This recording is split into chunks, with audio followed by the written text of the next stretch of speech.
किसी ने बड़ी खूबसूरत बात कही है कि जिंदगी में हमेशा दो तरह के लोगों से आप बचकर रहना।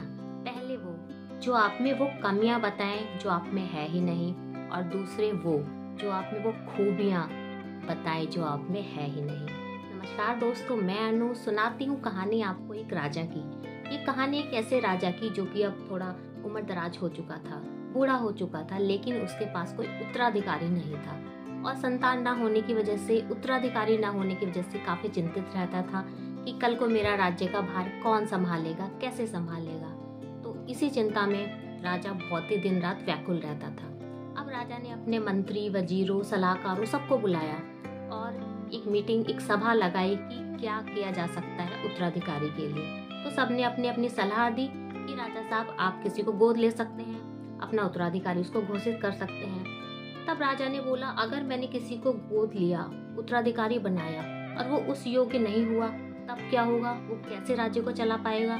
तो काफी लोग बोलते हैं कि आप कोई कंपटीशन रख लो, कोई प्रतिस्पर्धा रख लो, जो इस प्रतिस्पर्धा को पूरा करेगा आप उसको उत्तराधिकारी बना लेना।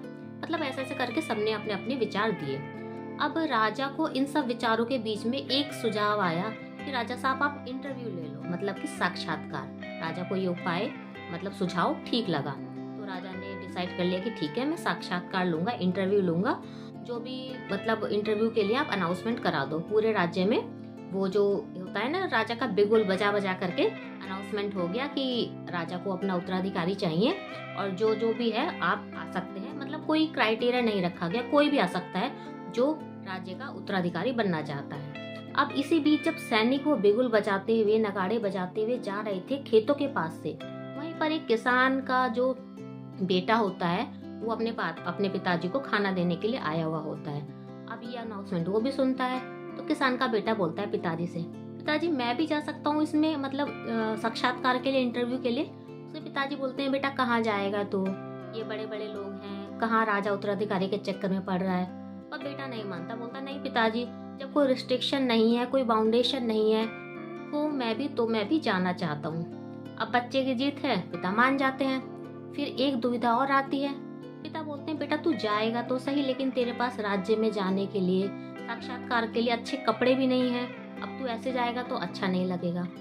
फिर पिताजी उसके लिए एक अच्छी सी, मतलब धोती कुर्ता उसका जो नॉर्मल रहता है, उस पर अच्छे से जैकेट का अरेंजमेंट कर देते हैं कि वो इंटरव्यू के लिए जाए। अब साक्षात्कार वाले दिन ये लड़का और बाकी सब लोग पहुंचते हैं इंटरव्यू के लिए। जो राज्य का मुख्य द्वार होता है ना, उस मुख्य द्वार पर एक भिखारी बैठा होता है। और भिखारी, ठंड का मौसम था और भिखारी बिल्कुल ठंड से सिकुड़ रहा होता है, उसे कपड़ों की जरूरत होती है। तो जितने भी कैंडिडेट आते हैं सबसे वो बोलता है, मेरी हेल्प करो, मेरी मदद करो, मुझे ठंड लग रही है। तो सब लोग, मतलब काफी लोग ऐसा करते हैं कि अबे हम यार इंटरव्यू देने के लिए आए हैं, साक्षात्कार के लिए आए हैं, कहाँ इस भिखारी की मदद करें, मतलब उसको इग्नोर करते हुए निकल जाते हैं। तब ये जो किसान का लड़का है, ये भी, क्योंकि गेट तो वही था, ये जैसे ही उस भिखारी के सामने से निकलता है, भिखारी उससे भी मदद की गुहार लगाता है। अब ये जो लड़का था बड़ी दुविधा में पड़ जाता है। सोचता है, मेरे मतलब कपड़े तो बिल्कुल सादे कपड़े हैं, किसी तरह से जैकेट अरेंजमेंट की है, पिताजी ने खरीद कर लाए हैं, और ये जैकेट भी अगर मैंने दे दी तो मैं जाऊंगा, मैं कैसा लगूंगा, बहुत उसके मन में दुविधा होती है। लेकिन फिर भिखारी की तरफ देखता है कि भिखारी ठंड से ठिठुर रहा होता है, उसके पास कपड़े नहीं है।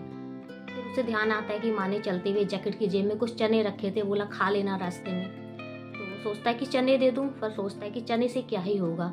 फिर एक काम करता है, वो अपनी जैकेट को, मतलब फाइनल डिसीजन ले लेता है, जैकेट उतार के भिखारी को दे देता है और साथ ही साथ बोलता है, इस जैकेट की जेब में कुछ चने भी है, तुम खा लेना। और वो भी चले जाता है। भिखारी कुछ देर और वहाँ पे बैठा रहता है और इतने साक्षात्कार के लिए लोग भी आ जाते हैं। सब अपने अपने, मतलब जहाँ पे उनका अरेंजमेंट होता है राजभवन में, वो बैठ जाते हैं। तो सभी लोग इंतजार कर रहे होते हैं कि राजा कब आए। अब जैसे ही राजा की एंट्री होती है, ये जो लड़का है ना, ये एकदम से खड़ा हो जाता है और चौंक जाता है और इससे रहा नहीं जाता।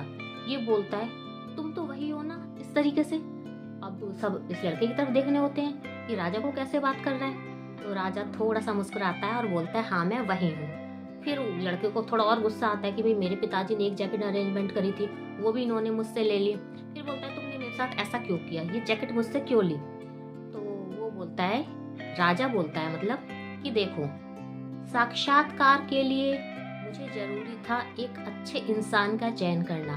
ये जैकेट मैंने सभी का इंटरव्यू लिया, उस इंटरव्यू में तुम पास हुए हो और तुम मेरे उत्तराधिकारी हो। अब अब ये लड़का और हैरान परेशान बोलता है कि आपने तो इंटरव्यू लिया ही नहीं, साक्षात्कार लिया ही नहीं। तब उस राजा ने बोला कि देखो, मुझे राज्य के लिए एक ऐसे इंसान की जरूरत थी जो खुद के बारे में सोचने से पहले सामने वाले के बारे में सोचे। मुझे तुम्हारा मन समझ में आ गया, तुम्हारा नेचर समझ में आ गया, तुम्हारा व्यक्तित्व समझ में आ गया और मुझे अपने उत्तराधिकारी में यही सारे गुण चाहिए थे। अब लड़का थोड़ा सा दुविधा में तो होता है। राजा उसको बोलता है शांत हो जाओ, मतलब और समझाता है उसको कि देखो, अगर मैं राजा बनकर तुम में से या किसी से भी जैकेट मांगता तो तुम हर वो काम करते जो मैं कहना चाहता था, जो मैं करवाना चाहता था, लेकिन मैंने भिखारी बनकर वो काम करवाया और तुमने मुझे वो जैकेट दी। इससे तुम्हारे मन का पता चलता है, तुम्हारे चरित्र का पता चलता है और आज से तुम ही मेरे उत्तराधिकारी हो।